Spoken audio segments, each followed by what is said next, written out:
Good morning all of you.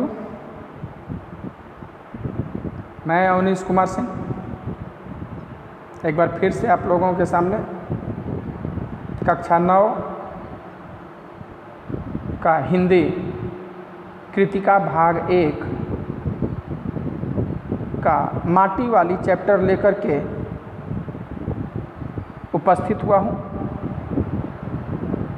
यह आपके syllabus का रिवाइज सिलेबस का आखिरी लेसन है। क्षितिज के सारे चैप्टर समाप्त हो चुके हैं।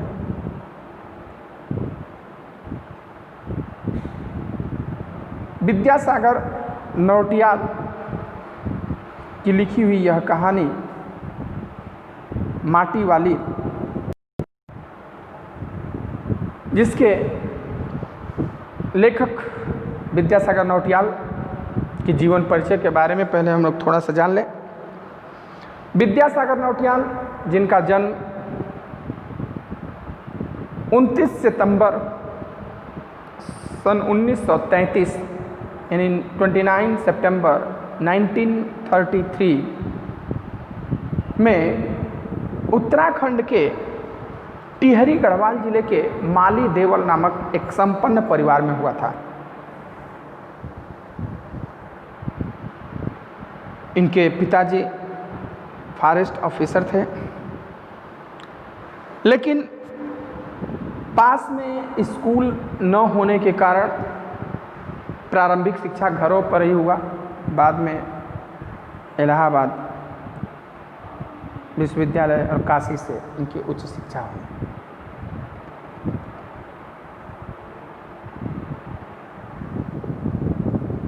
ये एक सामाजिक चिंतन, समाज सेवी तथा सक्रिय राजनीति में प्रभावित रहे। चिपको आंदोलन में प्रमुख रूप से भागीदार रहे। पहाड़ वालों को जगाना, पर्यावरण का संरक्षण करना इत्यादि इनके प्रमुख कार्य थे। ये कम्युनिस्ट पार्टी के 1977 में विधायक भी बने, उत्तर प्रदेश विधानसभा के सदस्य भी रहे।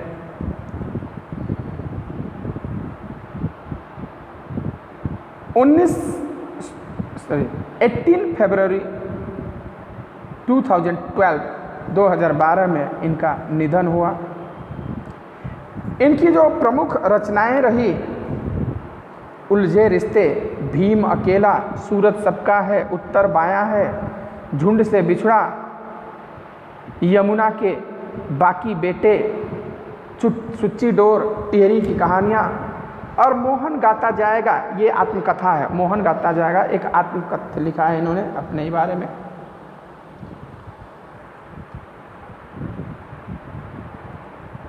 यहाँ जो कहानी है माटी वाली,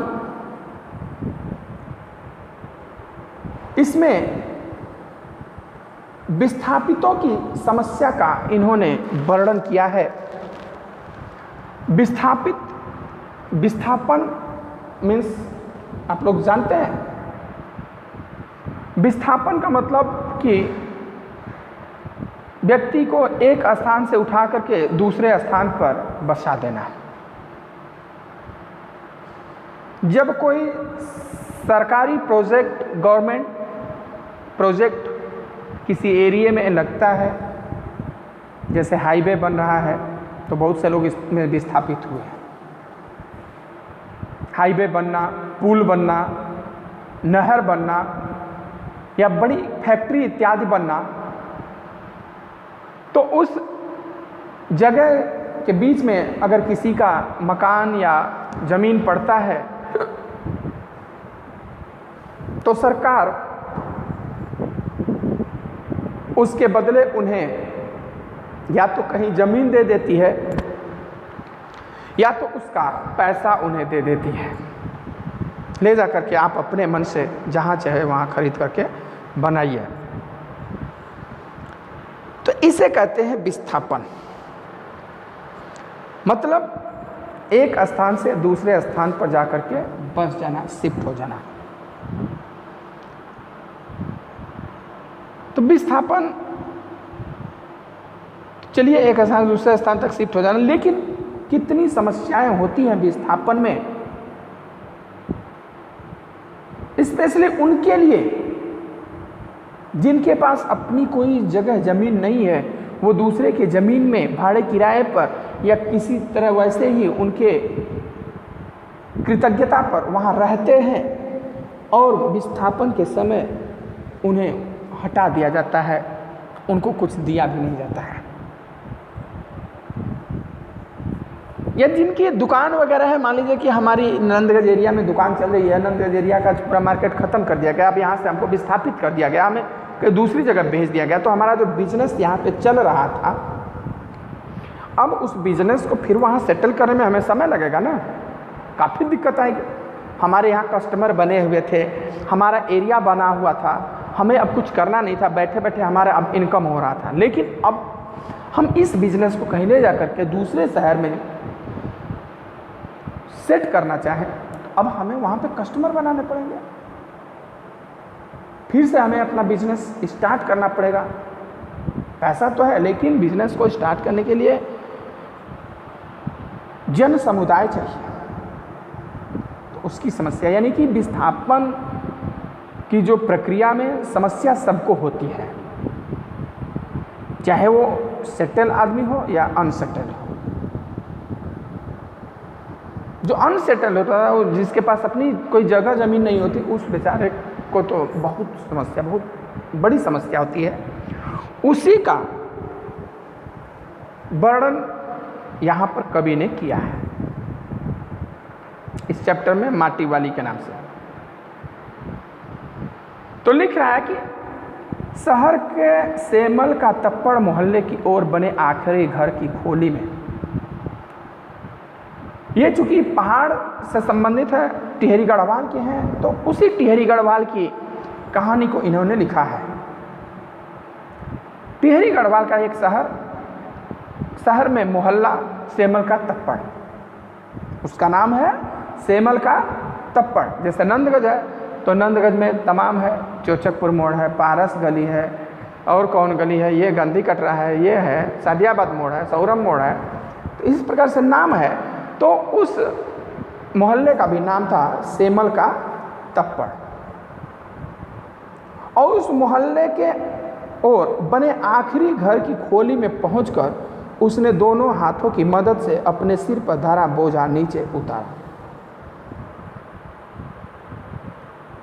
यहाँ हम लोग मैदान में हैं तो अंत नहीं पता चल रहा है, गली निकली है तो अब कहाँ चली गई पता नहीं, लेकिन आप पहाड़ों पर जाएंगे तो जो गली गई है तो वो गली आगे निश्चित बंद होगी, ये जान लीजिए। उस गली, अगर गली गई है तो आगे उसका अंत है। लेकिन अपने यहाँ पहाड़ों में क्या, नंदगंज में एक गली में घुसिए तो उस गली से होते हुए दूसरे गली से तीसरे गली से निकल जाएंगे, पीछे नहीं मुड़ कर के आना पड़ेगा। लेकिन पहाड़ों में आप जाएंगे तो आपको देखेंगे कि एक गली से जाएंगे तो दूसरा वो गली आगे जाकर के बंद होगी, फिर आपको वापस आकर के दूसरी मोहल्ला में जाना है तो दूसरी गली से ही जाना पड़ेगा।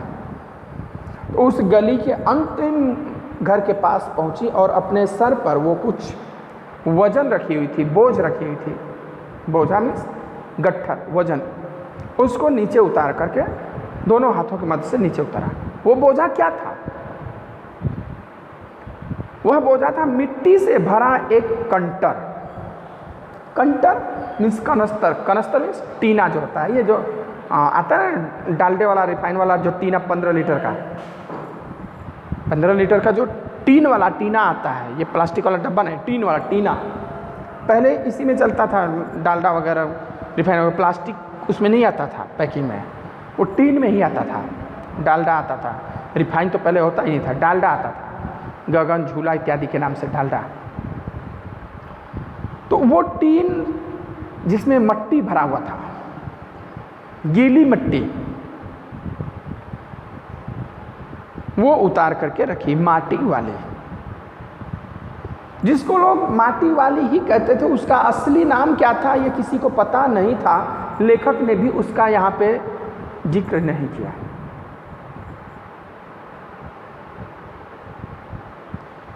टिहरी शहर में शायद ऐसा कोई घर हो नहीं होगा जिसे वह न जानती हो। या जहां उसे न जानते हों।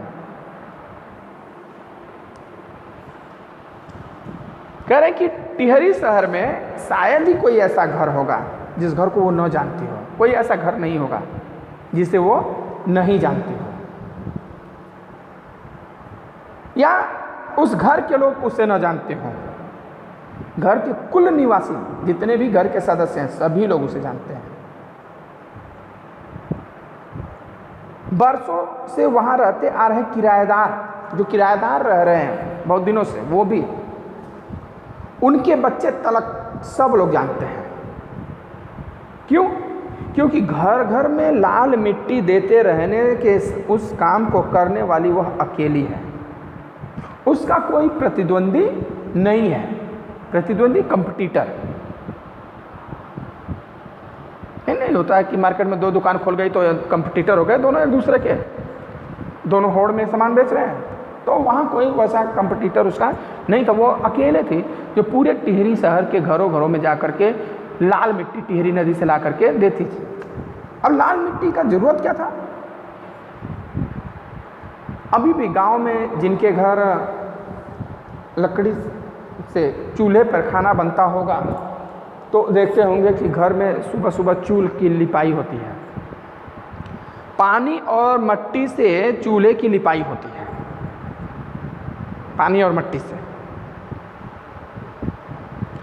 वो मिट्टी चिकनी मिट्टी होती है, उससे लिपाई किया जाता है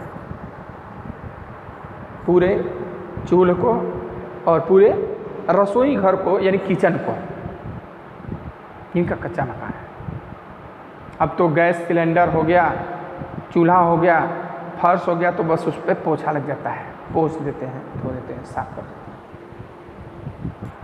लेकिन गांव में जब मिट्टी के चूल्हे पे खाना बनता था तो प्रतिदिन सुबह पहले उसमें से राख निकाली जाती थी, झाड़ा जाता था और पानी में थोड़ा सा राख मिट्टी मिला करके उसको पोता जाता था प्रतिदिन सुबह। उसके बाद ही उसमें खाना बनता था, आग जलते थे।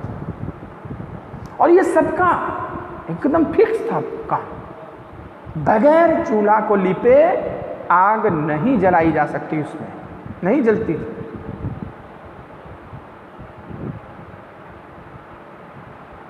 वह अकेले थे, उसका कोई प्रतिद्वंदी नहीं था। उसके बगैर तो लगता है टिहरी शहर के कई एक घरों में चूल्हों का जलना तक मुश्किल हो जाएगा। अब मिट्टी लाने का काम वही करती थी, क्योंकि वो पहाड़ था। तो हम लोगों की तरह मैदानी इलाका तो है नहीं कि जहाँ से हम खोदेंगे वहीं मिट्टी निकल जाएगा। वहाँ पहाड़ है तो पहाड़ में आपको मिट्टी तो मिलेगा नहीं, पत्थर मिलेगा। तो मिट्टी ज़रूरत भी है चूल पोतने के लिए, चूल की लिपाई करने के लिए मिट्टी की ज़रूरत भी है, और मिट्टी वहाँ मिलेगा भी नहीं। तो टिहरी नदी से ये लाल मिट्टी लाती थी। अब नदी में भी मिट्टी कहाँ से है? वो लाल मिट्टी यानी कि जो पत्थर होता है, पत्थर घिस घिस करके जब पहाड़ों से पानी गिरता है तो वही पहाड़ों का मिट्टी वगैरह घिस करके नदी में किनारे एक जगह लग जाता था, और उसी को लेकर के आती थी। उसी से लोगों के घरों की लिपाई होती थी।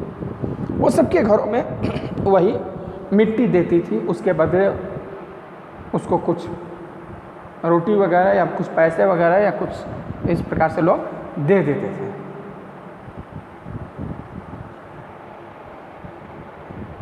मतलब कि वो अगर न रहे तो लोगों के घरों में चूल्हों का जलना तक मुश्किल हो जाएगा।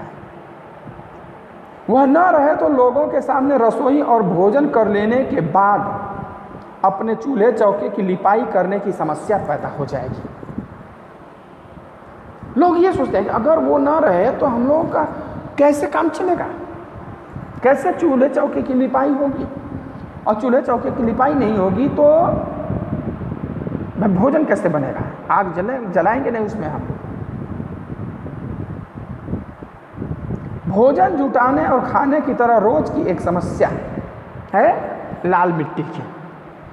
जिस प्रकार से हमें भोजन जुटाना है, यानी कि राशन खरीदना है, राशन का इंतजाम करना है, लकड़ी का इंतजाम करना, उसी प्रकार से माटी का भी इंतजाम उन्हें करना था। वो भी एक समस्या थी रोज की। घर में साफ लाल मिट्टी तो हर हालत में मौजूद रहनी चाहिए। लाल मिट्टी वहाँ मिलती है, हम लोग तरह काली अप्पी चिकनी मिट्टी नहीं मिलती है, खुरदुरी लाल मिट्टी होती है, लेकिन वो मौजूद रहना चाहिए। चूल्हे चौकों को लीपने के अलावा साल 2 साल में मकान के कमरों दीवारों की गोबरी लिपाई करने के लिए भी लाल मिट्टी की ज़रूरत पड़ती है। चूल्हे चौके तो पोत लिप दिए ही गए, उसके अलावा क्या होता है कि जैसे हम लोगों क्या होता है कि दीपावली में और रामनवमी में घरों की लिपाई होती है। जो पक्के मकान है उसमें चूना वगैरह साल में 2 साल में एक बार हो जाता है, लेकिन जो कच्चे मकान हैं अभी भी गाँव में जिनके पास कच्चे मकान हैं, अब तो बहुत ही कम रह गए हैं, रेयर केस में, लेकिन आज से भी 10-15 साल पहले, 20 साल पहले ज़्यादातर कच्चे मकान थे। और कच्चे मकान का साल में 2 बार यूं कहे कि उसका रिपेयरिंग होता था, लिपाई होता था। पोखरे में से, गड्ढे में से चिकनी मिट्टी लाई जाती थी और उस मिट्टी से गोबर मिला करके घरों की लिपाई होती थी। दीवालों का बारिश के बाद मरम्मत होता था, फिर लिपाई होता था, पूरे घर आंगन की लिपाई होती थी, दीवालों की लिपाई होती थी दीपावली से पहले, दीपावली के त्यौहार में और उधर रामनवमी में।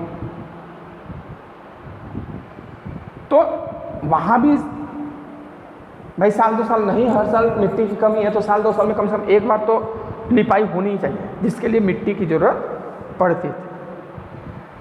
अब क्यों ऐसा होता है कि दीपावली में घर को लीपा पोता जाता है और रामनवमी में लीपा पोता जाता है? क्यों, आप लोग जानते हैं? देखिए, हमारा जो हिंदू धर्म का जितने भी फेस्टिवल हैं, 30 त्यौहार हैं, उन सब के पीछे कोई न कोई साइंटिफिक रीजन, वैज्ञानिक रीजन लगा हुआ है। क्योंकि हमारे जो पहले के जो विद्वान थे वो जानते थे कि लोगों को कैसे हमें, वो आज के साइंटिस्टों से कहीं बहुत ज़्यादा ब्रिलियंट है, इंटेलिजेंट है। वो रूल्स बनाते थे तो रूल्स को पालन कैसे करवाना है ये भी जानते थे। आज हम रूल्स बना दे रहे हैं तो रूल्स का पालन कैसे कराना है ये हम नहीं जानते। लोगों पर बस कानून बता दे रहे हैं कि ये कानून है, इसको मानना है, लोग माने या ना माने दंड भर के लोग रह जाते हैं। लेकिन पहले के लोग जब रूल्स बनाते थे तो उसको रूल्स को बनाने से पहले फॉलो कराने का तरीका सोच लेते थे। तो पहले के लोगों का धर्म में ज़्यादा विश्वास था, तो इसलिए हर एक रूल्स को वो धर्म से जोड़ देते थे। भाई दीपावली से पहले क्या रहता है? बारिश का सीजन होता है? दीपावली दशहरा से पहले क्या होता है? बारिश का सीजन होता है। और बारिश के मौसम में आपके सभी जगह पे नमी, सीलन इत्यादि होता है। नमी और सीलन से बैक्टीरिया, वायरस ज़्यादा एक्टिव होते हैं। तो उस नमी को दूर करने के लिए क्या होता है? घरों की लिपाई पोताई होती है। लिपाई पोताई से मतलब कि घर का कोना कोना साफ हो जाता है। कोने कतरे में अगर कीड़ा, बिच्छू इत्यादि सांप वगैरह रहते हैं तो वो निकल भी जाते हैं, दूर भी हो जाते हैं, मार भी दिए जाते हैं। और जो बैक्टीरिया, वायरस होते हैं वो लिपाई पोताई के बाद हम लोग क्या करते हैं? दीपावली में दिया जलाते हैं। तो पहले का, अब तो हम कैंडल और झालर जलाते हैं, पहले सरसों के तेल का या घी का दीपक जलाया जाता था। जो सरसों का तेल और घी होता है वो नंबर 1 एंटीबायोटिक होता है और एंटीवायरस होता है, समझ लीजिए। उसका जब धुआं वायुमंडल में फैलता था तो सारे बैक्टीरिया, वायरस मर जाते थे। ये तथ्य था दीपावली में घर को लिपने का। वही काम रामनवमी भी आता है कब? जाड़ा खत्म होने के बाद। तो जाड़ा में भी लोग घरों में पुआल उवाल डाल करके सोते थे, सीलन होता था, ठंडी होती थी तो निकाल करके फिर से उसको सफाई किया जाता था और फिर घाम हो जाता था तो लोगों का खुद खत्म हो जाता था। तो इसलिए इन्हें भी मिट्टी की आवश्यकता होती थी साल में 1-2 बार अपने घरों की लिपाई करने के लिए। चलिए आज इस वीडियो में इतना ही। हम अगला वीडियो में इसका अगला भाग लेकर के आएंगे। अगर यह वीडियो आपको अच्छा लगे तो लाइक शेयर और कमेंट ज़रूर करें, ज़्यादा से ज़्यादा व्यू दें, तथा कोई भी परेशानी हो तो आप हमसे कमेंट करके या फ़ोन करके पूछ सकते हैं। ओके, धन्यवाद।